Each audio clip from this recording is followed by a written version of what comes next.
because I'm a skateboarder, as you know, and I've done it all my life. And like I said, there were certain rules that applied in our house. Like you had to check in. Ever since I was a kid, it was understood you had to check in wherever you went. Even if you were with family, you still checked in. Every hour, every 2 hours, it all depended on the day, time, and situation. It was very serious. If you could check in, you might as well bring your ASS home because you're not going to hang out anymore. It's just really clear. But on that note, like I remember it was a Friday night or Saturday night. It doesn't even matter. But I made the wild mistake of climbing out of this bathroom window. And my father taught me pretty early on that he was a great provider, he and my mother are great providers. And I crossed the line. I crossed that family line or that family border that said, I was very clear. He asked, I remember climbing in the window, and I definitely smelled of alcohol. And my father's one of those people you can't lie to. Because if you do, he's just like, well, but he would start off with conversations some days. We'd be out skateboarding. I'll get back to the other story. We would come in skateboarding, he'd just look at us all like, I've been hearing some things. And we'd all be like, well, what have you been hearing? Just been hearing some things. We're like, all right, we know you're a preacher, you're a man around town, and people know you're a preacher, and you work with old people and stuff. Like, so, what have you been hearing? I'm just kind of waiting on you to tell me, make it easier on yourself. So, I've been hearing some things. And normally he wouldn't come to me. I'd find myself busy doing something, like just walking around doing it. I'd instantly start doing dishes or cleaning. Instantly, when trouble was coming, I'm cleaning. Well, you're cooking, Dad. But he would always hit up my boy Jamie, who just couldn't lie, man. It would just bleed out of him. Like, man, you just can tell the whole thing. He'd be like, Jamie, I've been hearing some things. What's been going on? Jamie's like, oh, nothing, Mr. Bradley. Just been hanging out. Just hanging out, huh? But why don't you just go ahead and tell me? Like, well, it did just fall out of his mouth. Man, I ain't gonna put me out like that. And he just looked at me like, I thought you told me that you weren't doing nothing. Like, what are you doing here? Well, back to the story, me climbing in the window. This one night, I was hanging out with this guy, Jamie, and we were out drinking, so I climbed in the window. My dad's like, so you been boozing? I was like, yeah, sir. He's like, you don't need that stuff. You got Native American blood in you. It's not a good idea. And I was like, yeah, whatever. I didn't say that. I wasn't, no, that's definitely, you get your teeth knocked out for that one. But I was like, yes, sir, I've been boozing. He's like, well, come on, climb in here. And I knew something was amiss because he didn't sound angry. He didn't sound mad. It wasn't monotone. It was just so calm. I knew that icicles soon would start forming in the bathroom. Like it wasn't cold. It wasn't mean or malicious or anything. It was just very, very clear.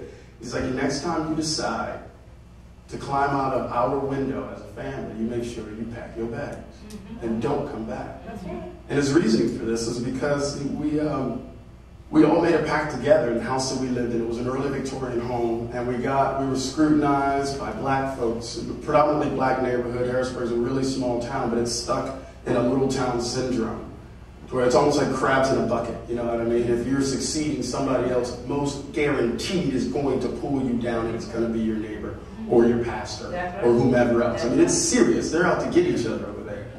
But within that, it was just I lost my thought for a second there. Where was it? Come down to that. I would climb out the window. Oh, yeah. He said, if you ever do it, Thank you. don't come back. But it was a voice of reason for me because it reminded me at 16, I think I grew up real quick within that little 20 minutes I spent in the bathroom. He let me know.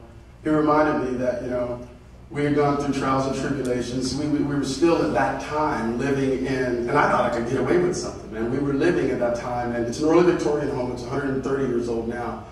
But when we first started remodeling the house, we only lived in the living room, literally. We didn't have a kitchen. We had to we had running water. We had to cook off of an old barbecue pit or something, to boil up grits or to boil up oatmeal, We go to the laundromat and pay for our laundry. But I remember just living in the living room, and you could see like through to the kitchen floor. So every day we had responsibilities. My responsibility was like pulling out all the sheetrock from my room, my brother the sheetrock from his room, my sister the same. We all became junior contractors and junior or journeyman, construction people because we had to do it. We had to pitch in and ante up and do it together because we could not afford to do it any other way. So all that comes to my mind when he's letting me know, hey, you know, are you warm? And I'm like, yes, sir, I'm warm. Do you have a roof over your head? Yes, sir, I have a roof over my head. Have you wanted for anything thus far? No, I haven't. So what are you doing climbing out of my window or our window? And I got further confused with that because, you know, we had that conversation and that was over. That was good and said and done. I understood it. I took it for what it was. And I think something in me kind of snapped. Like, you know, I'm not going to, it's not that I didn't want to, I understood his rules, but I also understood that I felt like I was old enough to, well, I'm just going to roll with it. You know, see, I'm going to start looking for a place at 16. That's what I'm going to do. You know, it's not that I didn't need his rules. Maybe I thought I could make up better rules, and I just didn't know what the hell I was talking about. Excuse me, French, but I had no clue what I was talking about.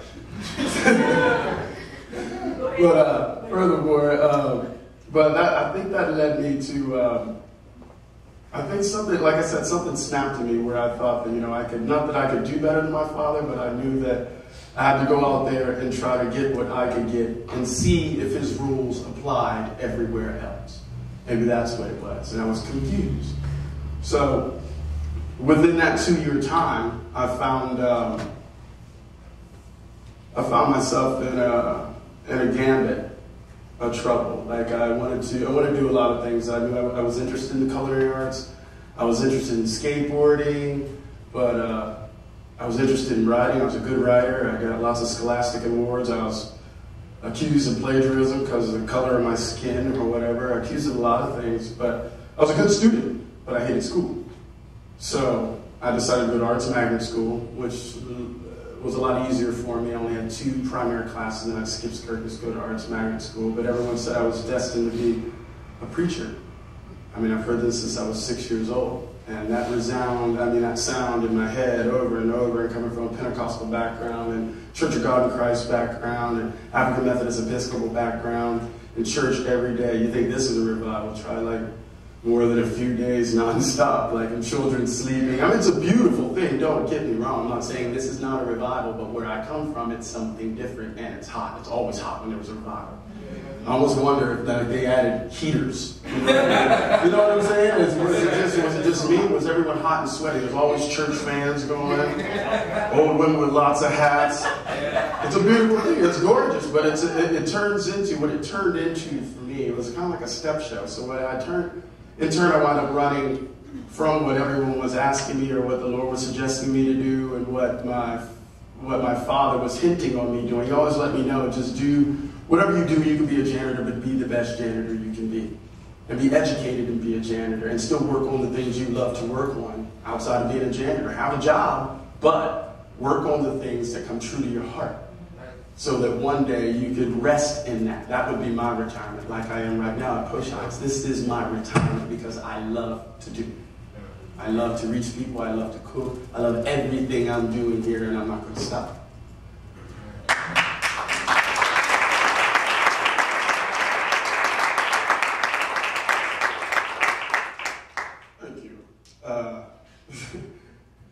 So I found myself in this little town schism. I just felt like I was locked in. That's the bottom line. I graduated from school, but graduating wasn't a big deal because the majority of my friends were, we had a crew of like 30. And after I graduated, there was maybe a crew of what's now 5. The rest are dead and in jail, guaranteed. I was just telling the story to my son last night that I remember going to school was weird because it was just like if you wanted to see your friends, look on the news because they're dying. Just look on the news because they're dying. I didn't expect to live past 21. I definitely did not expect to live to 36. I was putting myself at 33, and I was going to try to make sure that I would not make 33 because I felt as though there was nothing. It wasn't that there wasn't anything out there for me. Such a learned and such a gentleman as my father is, if he can't make it in the world, how am I going to make it in the world? How am I going to make a change with this great man who's showing me how to do these things and no one's listening to him? I mean, we would go to, I've been to the Million Man March. My father's been involved with civil rights, all this other stuff. Like, I'm very well learned, very well versed, but at that age, I was just confused. I didn't know it's not that I didn't know what I was going to do. I didn't think there was any room for me to do what I was going to do, whatever I chose to do. I was confused. Yeah.